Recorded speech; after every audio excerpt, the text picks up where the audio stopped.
Good afternoon, everyone. It is 3 p.m. ET, a special crime time for a very special author. I am your host, Hank Phillippi Ryan, the USA Today bestselling author of 14 novels of suspense. And I must say that today is the publication day for my newest book, The House Guest. I am so thrilled about it and so happy that you all seem to be wanting it and loving it and buying it. I worked so long on this book, and to have the day, as Harriet knows, as to have the day that you all have the house guest at your house is quite a joy. It is sort of Gaslight meets Thelma and Louise, and I cannot wait for you to read it. But the reason we are here today is to celebrate a marvelous author, Harriet Tyce. Her newest novel is It Ends at Midnight. And I can tell you, this book has haunted me ever since I read it. It is structurally gorgeous. It is unique and surprising and riveting and thought-provoking about guilt and justice and what we mean by justice. There's a marvelous line, I'm going to read it to you right now, as a matter of fact, that says, "So many ghosts lie between us. The dead are not always quiet." How can a legal thriller, sort of a legal thriller, have a line like that in it? So I cannot wait to talk to Harriet Tyce about it. Her new book comes out. This comes out in the United States on February 21st. So pre-order, pre-order, pre-order. I can say that. Harriet cannot, but I can say that to you because you will not want to miss this. Let me just tell you, it's a most anticipated thriller of 2023 from Buzzfeed. And Lisa Jewell says, another compelling read from the utterly brilliant Harriet Tyce. Now, when Lisa Jewell, the icon of us all, calls you utterly brilliant, and welcome from London, what did you think about that? Oh, I mean, it's amazing. I think that Lisa is just a phenomenal writer. And I mean, I've obviously been reading her since Ralph's Party onwards, when I was dreaming of being an author. So to have her giving me these amazing blurbs is just extraordinary. And she's been kind enough to have read all three of my books and to have given me she's been an amazing support, and she is just I'm a massive fan, and I'd like to be Lisa Jewell when I grow up, basically. That's my ambition. I'm with you. I'm completely with you. I want to be a Lisa Jewell when I grow up too. And yes, to allay all of your questions before you ask them, yes, my real name is Harriet also. So today is the Harriet and Harriet show, and I'm not quite sure that has ever happened before, but maybe it will happen again. But Harriet, this is your third novel.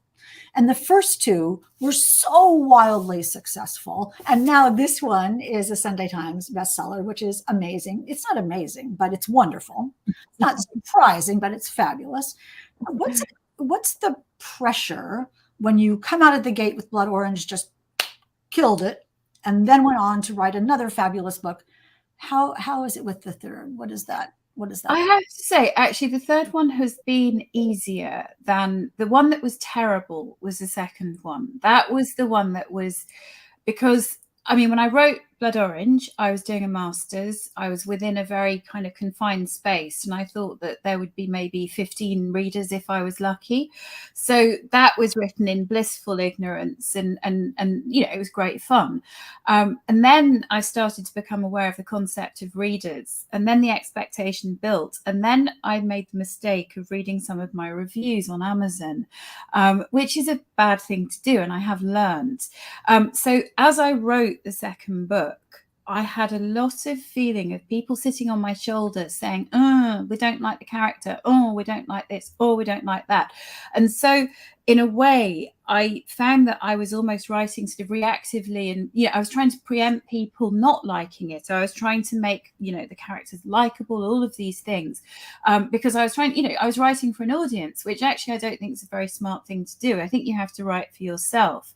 So when it came to the point of writing Midnight, I actually found it, even though it goes incredibly dark and it does deal with some really difficult subject matter, it was in some ways a complete joy to write, because I think I've learned by now to tune out all of the outside noise. It's sort of gone back to being me and my laptop, at least in the first draft, me and my laptop trying to tell a story, spending time with characters who I'm interested in, whose story I want to tease out as I go along. So actually this one was, I think also with this one, I'm sorry, I'm looking at it now, that here it's very lovely with a really quite an Edinburgh-like clock. That it was a moment of, you know what, I'm just going to bother it, sod it, this is for me, and hopefully if I like it, other people might like it too, because if you write something you don't like, then why on earth would anyone else like it? Exactly. And that's when you're writing and you think, oh, this is kind of boring, then you think, wait, what am I telling myself here? I also love, those reviewers, when they're great, they're great. And when they're bad, they're just devastating, because, it just strikes you to the heart. And when someone says something like, well, that's not what I would have done, I don't care what you would have done. It's what the character would have done. And I hope that I've made it clear why people do what they do. And you handle that motivation in It Ends at Midnight so gloriously. We completely understand the characters. We completely understand why they do what they do. And it's not a question of judging them. It's a question of sort of being on the train, on that emotional journey with them and seeing what happens. And we'll talk more about that in a minute. Look at all of you here. When I look over here, I'm looking at the comments. And Janine is here and Renee is here. We'll get to your questions, all of them, at the end of the show. Love, love, love that. Shannon Hansen and Susan is here and Sherry is here and Renee is here. So nice. Gail is here and Susie and Nancy, wow, is saying happy pub day to me. Oh, thank you. And Nancy says, I'm now reaching on tiptoes to add to my TBR. It starts right now. And I love talking to Harriet Tyce. Let me quickly tell you, giveaway, don't let me forget, because I encourage you to leave a question, leave a comment, even leave just general adulation and applause for Harriet Tyce in the comments, and you will be entered to win a copy of It Ends at Midnight from Source Books. We love Source Books. Source Books is fantastic. We'll talk about that another time. Anyway, let me welcome you all to A Mighty Blaze. I'm talking really fast. I know that. Welcome you all to A Mighty Blaze. A Mighty Blaze was started, if you don't know, about 3 years ago, crazily enough, by the fabulous powerhouse team of Jenna Blum and Caroline Levitt, to keep us together during the pandemic, to keep us talking as a community and learning about books and learning about our new favorite novels, and maybe It Ends at Midnight. Well, I'm sure it will be one of them. It is one of mine. I absolutely love this. So enter to win the giveaway of It Ends at Midnight. And let me tell you a little bit about Harriet Tyce, and then I promise I will stop talking and let Harriet talk. You know me, I'm going to do this. Harriet Tyce was born and grew up in Edinburgh. She graduated from Oxford in 1994 with a degree in English literature before gaining legal qualifications. She worked as a criminal barrister for 10 years, leaving after having children. She completed an MA in creative writing, leaving after having children. Got that. She completed an MA in creative writing, crime fiction, at UEA, where she wrote Blood Orange, the Sunday Times bestselling novel. It was followed by The Lies You Told, another Sunday Times bestseller. It Ends at Midnight has just been published in the UK, but actually it was last year. I'm reading this, old bio, why, and will be published here in the United States on February 21st, very, very soon. Congratulations to critical acclaim. And It Ends at Midnight is already a Sunday Times bestseller. Bing, bing, bing, 3 Sunday Times bestsellers in a row, and that is marvelous. So welcome, Harriet, to Crime Time. So I want to talk to you about secrets and memory and guilt and justice and motivation, all those things, and structure, completely structure, because this is a wow of a structure. But you tell us a little bit, just tell us about the book, because I'm always terrified for me to describe it. I want you to tell what the book is about. It starts after the end. It starts with a fox walking along a street in Edinburgh sometime after midnight to find two bodies bleeding out. They've fallen from a roof and they have been impaled on iron railings outside a house in a very nice street in Edinburgh. And it's a house in which a New Year's party has taken place. And that party has gone quite obviously horribly wrong. And so what the book essentially is about is to find out who are the dead and why are they dead? How have they died? It's got that timeline, which runs through, which is from the discovery of the bodies onwards. It has a timeline which is over the months as they run up to the disastrous party, and an adult friendship between two women called Tess and Sylvie, who really have quite a toxic, it's a complicated friendship. It's a friendship that's decades old. And then it has a third timeline, which is set back in 1989 to 1990, when they're still at high school. They're in their last years at high school, and they have just met in sixth form, as we call it, and they've become friends. And so we see the events that happen over that last year that they're at high school, and how the seeds are sown that grow essentially into the tragedy that we see at the beginning of the novel. And it's the time period that's set in Edinburgh. I mean, that, you asked how I found writing it. I mean, that really was a joy, because that was based what I said in the acknowledgements is that all the good stuff is true, and all the bad stuff is sort of, I've taken things and I've made them much, much worse. But of course, our drinking age in Britain is 18, not 21. And so people start drinking, generally at about 15 or 16, if not younger.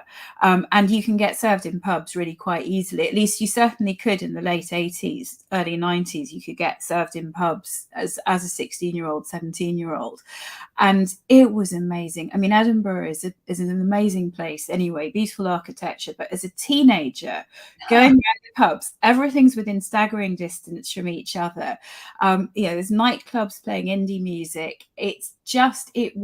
I had so much fun in sixth form. I went to a boys' school. I was one of only 30 girls in this entire boys' school. And yeah, I really, that was fun.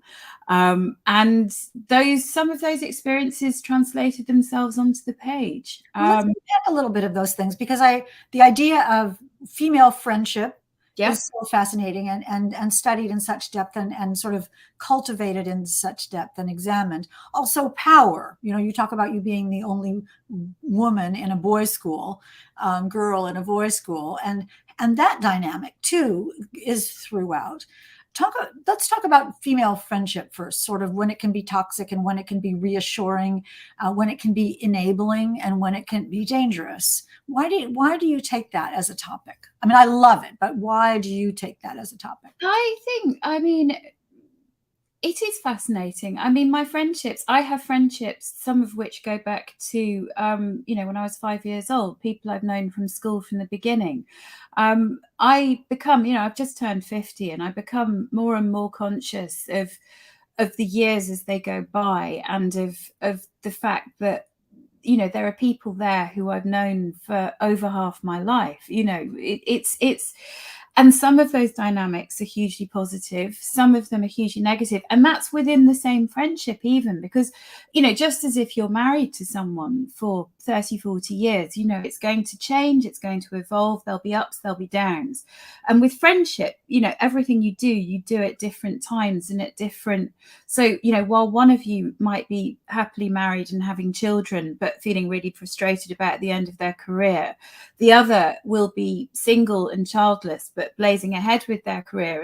And so you end up with this sort of parallel, potential moments for sticking and for friction. And if you don't handle it carefully, if you don't look after things, if you don't nurture them, they can end up becoming very, very toxic indeed. I mean, some of the most hurtful things that can happen are within friendships. I mean, there's been a slew of articles recently, I think, about, breaking up with best friends, how you break up with a best friend. There was something I read about, they went to see a therapist together because they had been, I can't remember where I read this. It was maybe in the Atlantic or something. I think it was in an American. Female friends. It was two female friends. They'd been very close. They'd fallen out, and one had ghosted the other and just never spoken to them again for 10 years because they couldn't handle it. They didn't want to have didn't want the confrontation. And then they ran into each other again. And in order to sort of work their way through it, they went to see a relationship counselor who helped mediate the conversation. And I think that they are as important, friendships, really, as the people that we marry. And it ends at midnight. Yes, absolutely so. And the relationship between Tess and Sylvie is rocky. And they're trying to work it out. And each one of them has a goal. And each one of them they share a secret from the past, that haunting secret. And the way that they've decided to deal with that is different. But if one does what they want, the other one is harmed. And if the other one does what they want, the other one is harmed. Yeah. And what are you going to do to handle that situation? So add into that, that one of them is in a certain kind of situation, as you say, is a lawyer. So she is very ambitious and really striving to make her way in the legal world. She wants to be a judge. And she feels that every day is a test. So talk a little bit about her and how you gorgeously handle her search for justice in the courtroom and her search for justice in her personal life and her search for justice from something that happened in the past, and how those clash, if that's how you see it. Yes, I've always seen her as, that there's an aspect of a tragic flaw in the sense that she is driven most by ambition. That this idea of elevation, she has put everything into her career. And if you are a successful lawyer, the time that it takes, the amount of dedication that it takes is absolutely huge. And she's basically given up all other, she's never really had a serious relationship. She doesn't have children. It's not to say that she might not, but that's, she's focused completely on her career. But she's a very, as we all are, she's a mix of ambition and also someone who does believe in truth and does believe in justice and is trying to do the right thing. And if you sit in the youth court, and I chose the youth court partly because I feel that the youth court is where it's a sort of microcosm of society, and you see the inequalities of life playing out so strong. You to say youth court in the UK is like juvenile court. Yes, that's exactly. It's up until the age of 18, and so it has different rules that apply. And it's not one of the big imposing courtrooms that they try and make it a little bit more user friendly. But of course, a court is a court, and it's that. I think that she can see she's brought face to face with herself in a way, because the trial over which she presides, even though it's not an exact parallel of any situation that she's been in, it marks an opportunity where someone makes a choice about the person they want to be, and whether they want to be someone who is a speaker of truth, even if it ends up being to his detriment, or someone who will lie in order to cover up for himself. And he makes one decision, and she's got to confront the fact that she made a different decision perhaps at one point. And if your edifice of self, if everything that you put yourself forward as being a judge, as being someone who's righteous, who has the power to judge others, quite literally, that you are setting yourself up in a certain way, and if that whole edifice is built on a lie, if at the bottom of it is something that means the foundations are completely unstable, I don't know how you can live with that. I think it's a really interesting, to me, she was a really interesting character, because she knows and she doesn't know what she is and what she's done, and and how long can you keep running? Yes, exactly. How long can she avoid the past? And she knows at some point And we're talking about It Ends at Midnight, you all. We'll talk a little bit more about this before we give away a copy of the book so generously from Harriet Tyce, the author, and from Source Books. We feel those rickety underpinnings in her, and she's sort of trying to paper over the past and convince herself that everything is going to be okay. But at some point, it doesn't matter what she thinks or what she wants. Other people want something just as powerful. And when person one wants something and person two wants something and person three wants something completely different, that dynamic is explosive. Was it fun to write? Yes. And I think just as the conflict, I mean, I like writing conflict. I don't like conflict in my own life. But when you start bringing conflict out on the page and, you really start torturing them. I mean, I do. I don't know. Maybe you don't, but I like to torture my characters. And you do just keep thinking, how can I make this worse? What's worse? What would be even worse here? And I mean, that is fun. Because, especially since in this book, I'm sorry to interrupt. I keep interrupting you. Especially since in this novel, you have created a story where the big, deadly action happens at the very beginning, but we don't know who the victims are. And it's this mystery that may be an accident, may be murder, maybe who knows what it is. There are many combinations of what might have happened.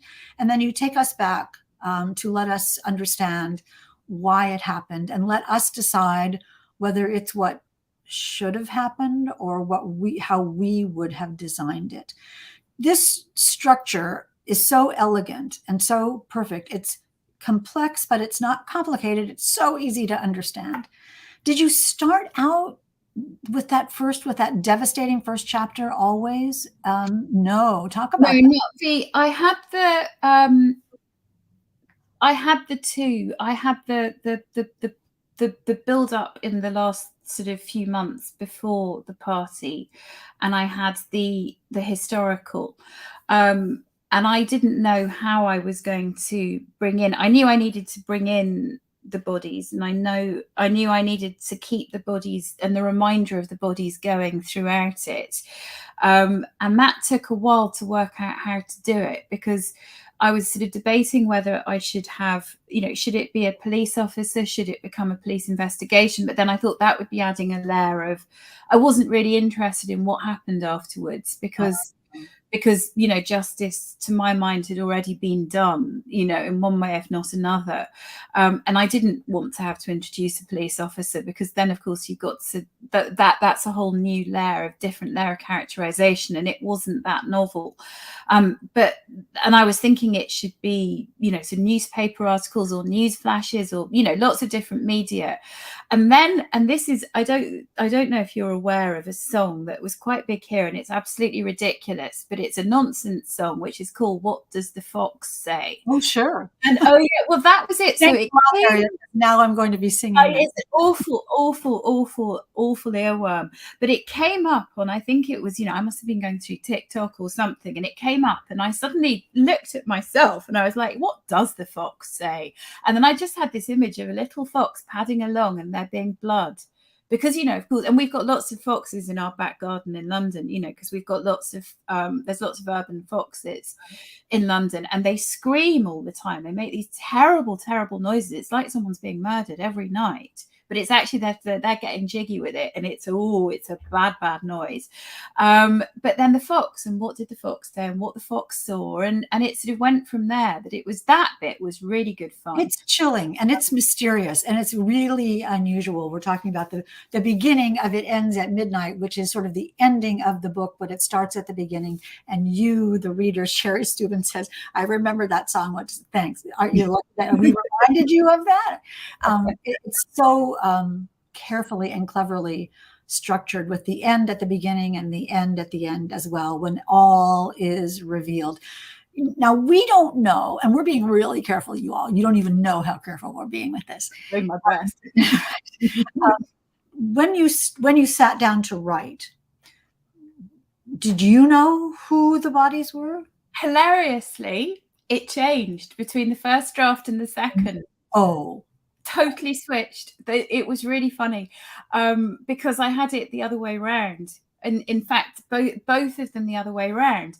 And the reason I was shying away from something, and I'm not even sure what it was, but I knew that I wasn't coming in close, that I'd been sort of stepping back from it. And I'd had one idea, and I really can't be specific, but I had thought that there was one thing that I was fixed on my head about this, that was the way that it was going to be. And then when I got my editorial note through, and they said, we think this is our big suggestion, that bit you're doing there is wrong, and if you flip it. And I looked at that and I thought, you're absolutely right. And actually I was scared of doing that, and I don't know why, but I just had this big I hear you. I totally hear you. Sometimes it takes you a minute just to come into land, and it's like I was just circling to land. And so I completely had to flip it. And what that has meant is that I think we've got rid of all of them, but there are still occasionally the names are wrong, that I've got it. There's something, and I've had the odd message from readers saying, so if any of you do pick up on something near the end that seems not right, I'm afraid you're right and I was wrong, and we didn't pick it up, because it was quite a big switch. But it was absolutely right, and it was the way that it should have been all the way along. I just didn't. Doesn't it bring tears to your eyes when the right ending is revealed? I mean, it shows you in a kind of this magical writing way, and don't want to be woo-woo about it, but nevertheless, that there is a way. There's a perfectly good way, and I'm sure your first way was perfectly good. But the thing that's haunting, the thing that makes it haunting. And as you were talking, I was writing the book in my head the other way to see how it would have come out. And you're right, it would be easier to handle. And it would have been perfectly serviceable, but I think it would have been too obvious, and I've got to stop now. But I feel very happy with what we have done. Yes, I feel very, very happy about that. And there's been, except I wish I'd done it from the start, so there weren't all these terrible mistakes. No, you can fix it in the ebook. You can fix it in everybody. I didn't notice. I will say I'm a little bit embarrassed. I'm glad to hear that. Thank you. I was just reading as fast as I possibly could. We're talking very carefully about It Ends at Midnight, which we will be giving away in about 4 minutes by the fabulous Harriet Tyce. I hope we have enticed you about this novel. It's not a legal thriller, but there are legal questions throughout, questions of judgment and procedure and the class system and decision making and how decisions are made and why, not always because of the law, but because of perhaps ambition or manipulation. Talk a little bit about how your legal training came into that, and whether you had to pare that back a little. I'm always trying to put more legal stuff in my stories. And my editor says, I'll tell you this really fast. I had this brilliant jury deliberation scene in one of my books, The Murder List. Brilliant. I thought, oh, this is so awesome. And I got my editorial notes back, and my editor said, this is the best jury deliberation scene I have ever read in my entire life. The whole thing has to go. Oh. And so, but I thought, that really hurt me. But she was right. She was totally right. Nobody wants to see a bunch of people sitting around talking for a chapter, Yeah. I suppose. I mean, I do, but whatever. Anyway, so your legal background must have really informed this novel, and so gorgeously. Talk a little bit about that and how you deal with that. I did 10 years, and now that it's my third book, I've sort of run out of law now because I never got terribly elevated. I worked on a lot of cases when I was in my training for people who were much more senior and who were prosecuting murders and the like. But my own practice myself was mostly in the youth court or in the magistrates court, which is sort of, I suppose, maybe sheriff court equivalent, sort of lower level. And I had done a murder trial in Blood Orange, and in The Lies You Told, I had done a trial of an inappropriate sexual relationship between a teacher and a pupil. And I thought, oh God, I'm kind of running out of things I know about. Most legal thrillers do murders, they do Crown Court, they do the really top level stuff. And I thought, well, hang on a minute. I know about the youth court. I know about the juvenile court because I spent a lot of time there. And secondly, no one ever does write about it. But actually, as I said before, I think that it is fascinating. It's also one of the saddest places because, I mean, I was thinking about, when I wrote this, I was thinking about, it was a robbery case that was at it was at a youth court down in the south of London, and the boys were remanded in custody at a young offender institution called Feltham. Now, Feltham is awful. You know, Feltham is rough and horrible, and you know the conditions are terrible, as you know they are in all prisons. But there's something really depressing about prisons for children. You know, it's horrific. And at the beginning, I remember the first time I met these boys, they were all they were bright-eyed, they were a bit scared, but you know, they sort of interacted as you know, teenagers would. And by the end of it, I'd met them about 2 or 3 times through different court appearances, and they had been in Feltham for some weeks, and you could just see they were hardening up. I mean, underneath they were still kids, but they were much more like, you know, you couldn't get through to them in the way that you could at the beginning. And just watching that transition was absolutely heartbreaking. It was horrific. And also, you know, for us, you do get the defense that you pay for. If people have, I mean, in the trial that I have, and it ends at midnight, that 2 of the boys have got, you know, the equivalent of defense attorneys, you know, where they're funded by the state. And one of them has a private representation that he's got a senior, what would be now a King's Counsel, a Queen's Counsel, who's a very senior barrister, who's very experienced. And, you know, of course it's going to give it gives people a great advantage. And, you know, there is a complete lack of fairness with that too. And I felt that was something also that I did want to explore, and I wanted to write about in a way that, you know, hopefully was mildly entertaining, as well as, you know, slightly didactic and, you know, slightly preachy. You know, it's that sort It's not didactic or preachy. It's revealing. I mean, when you talk about the boys who were in prison and how they came out hardened, and you handled that very sweetly and lovingly and pointedly, I think, and how the person with the Queen's Counsel, King's Counsel, got released and was in a suit, and the others were in their prison garb, and how unfair that was. And you know, it's a class system thing, and throughout the novel is the struggle of the class system and how that works. I mean, it's a thriller, you all. It's a murder mystery. We're talking about the themes a little bit very carefully, because it's safer to talk about the themes than it is to talk about the chilling, haunting plot of It Ends at Midnight by Harriet Tyce. I'd love to take some of your questions now, before we've got a whole half hour, oh my golly, before we give away. Brenda, my darling Brenda says, Harriet, do you have any nicknames like Hank? I used to be called Hattie at school, but I didn't really like being called Hattie. It sort of felt a bit, everyone was like Chatty Hattie, and that was, so I got quite firmly Harriet. Sometimes the very occasional person calls me the H-bomb. I try not to encourage that too much, but no, generally I'm just Harriet. But I didn't know Hank was a Harriet, and I'm very pleased indeed to meet a namesake of such stature. It's I feel exactly the same way. Thank you. I've fought against it my entire life, I have to say. You know, in my school when I was growing up, all the cool girls were Debbie and Linda, and then here I was, geeky, nerdy, unpopular Harriet. It was just, I wanted to be something cool, like, I don't know, Lydia or something. I don't know.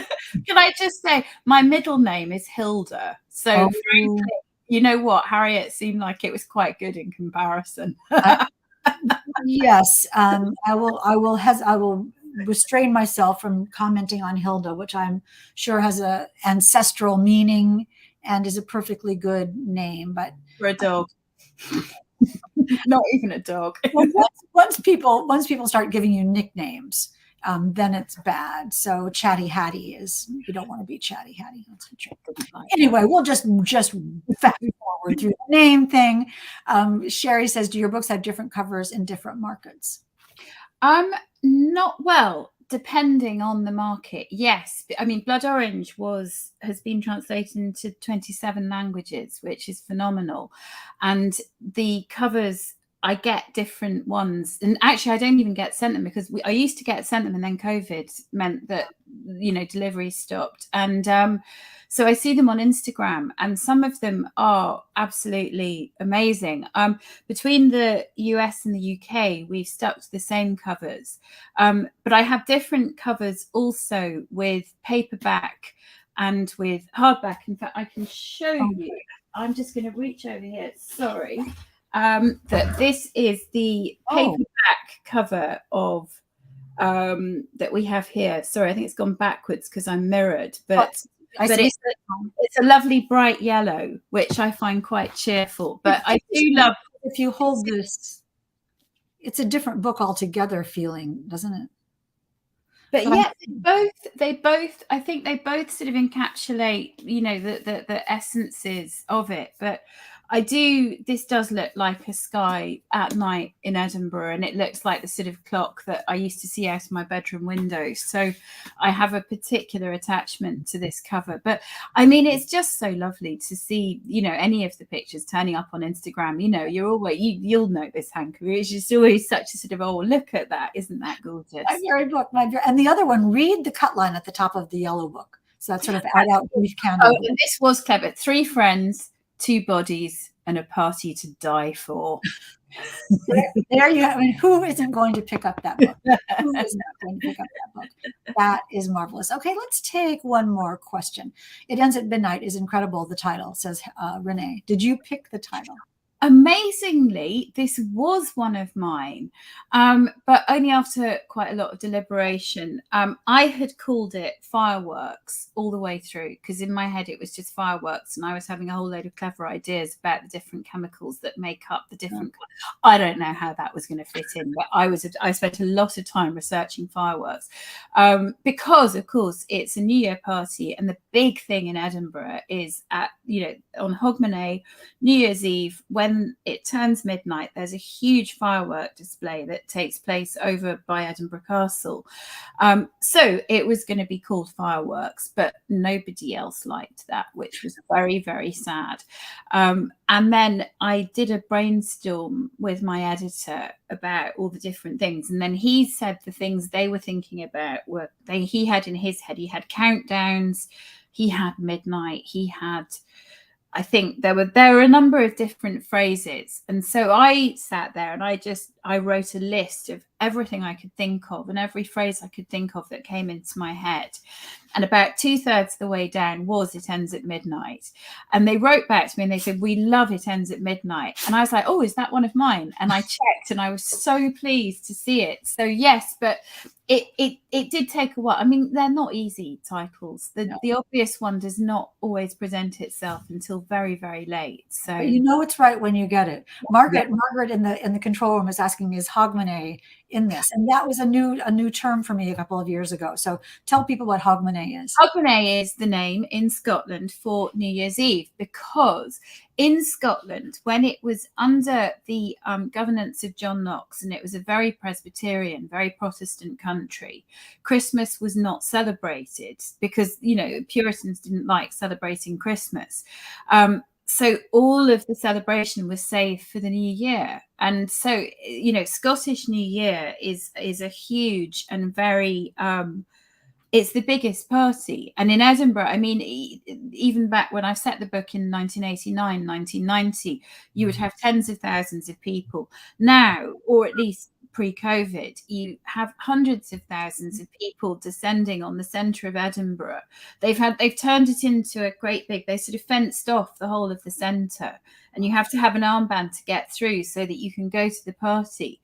But there's all sorts of traditions, sort of first footing, which is that you've got to go and visit people after midnight, and you've got to have a tall, dark stranger putting his foot across your door. I'm going to get them all wrong because, I get it. I love this. People pieces of coal, because a lump of coal gives them good luck. And essentially, though, the whole thing is about drinking an awful lot of whiskey. And yeah, basically that's it. Just getting very, very drunk. and going to lots and lots of parties, because you can sort of walk through Edinburgh. At that time, at least, you could walk through Edinburgh. You could go into every party you saw, because they're all kind of open houses. You wouldn't do that now, I don't think. Well, you use that to great effect. It is a terrifying and marvelous scene, the Hogmanay revels scene. Which, you know, I just thought, get me out of here. But I see. Yeah. I see how that could be. So I'm looking over at your comments, and it's so nice to see you, Sherry and Diane and Janine and Lynn and Renee. So many. Vicky Gregory is here. That's so nice. Oh, don't get me started on John Knox. I love that comment. You two can talk. You can two can talk in the control room afterwards. We have time for one last question, and then we'll give away a copy. Well, I won't give it away because I'm keeping mine. But Source Books will give away a copy of It Ends at Midnight. So one last question. Who has one last question? Oh, see, there's always a troublemaker. This is Margaret in the control room. If your plot structure was a pastry, what would it be? Inside out, the end, upside down, pineapple upside down cake. A croissant that's twisty. I think it'd be a babka. Because the stuff is in the middle? Because it's all sort of cut. You know, you get it, and you have the stuffing in the middle, and then you cut it, and then you have to plait it, and it's all twisted out. But it comes to an end. You know, it starts at an end, and it comes to an end. So it joins together, even if in the middle it's a great big exploding mess. That's just like this book, you're sorry when it's over. Thank you so much for being with us today. We will spin the wheel of fun. Wait till you see this. We're going to spin the wheel of fun and see who wins the Bobcat. No, see who wins. It Ends at Midnight. And the winner is Susan Feibush-Braun. Oh, that's wonderful, Susan. You will love this. Susan is a veteran watcher of Crime Time, and we love having you here, Susan. So very, very pleased that you have won this book. You email me, you know how to do that, and we will get you a copy of It Ends at Midnight. The rest of you, do not miss this book. It is really, really good. I know you'll want to read it in one sitting. It's that immersive of a novel. Do you hate that, Harriet, when people say, oh, I read it in one day? Because no, okay. No, I actually think it's a huge compliment, because I know if I read a book in one day, it's because I'm desperate to know what's happened. So I'm delighted to hear it when that happens. Wonderful. Congratulations on another bestseller, 3 for 3. I love this book, and I so enjoyed having you here today. You all, I loved having you here today as well, with Harriet from Boston and Harriet from London. We are wishing you all the best. And remember, it is always safe inside a book. And well, let me forget you. I almost forgot. Next week we're off, and the next week we're off because I'm on book tour. I am actually flying around the country on book tour, which is incredibly exciting. So go to my website and look at my events, and I hope you'll be somewhere where I will be. I'll be in Atlanta and Greenville, South Carolina, and Wake Forest, North Carolina, and Cleveland and San Diego, and Washington, D.C., and more, and Boston. Tonight is the launch party. So do go to my events on my website and see where I'm going to be, and you just come see me, okay? If not, just run out and get the house guest while you are getting It Ends at Midnight. You can have 2 Harriet books today. What could be better? So this time for sure, you all, remember, it is always safe inside a book. We will see you 3 weeks from now with Stone Cold Fox by Rachel Kohler Croft, which I'm going to read on the airplane tomorrow, starting at 6 a.m. It's going to be fun. All right. Love you madly. Harriet, thank you. You all, thank you. And we will see you next.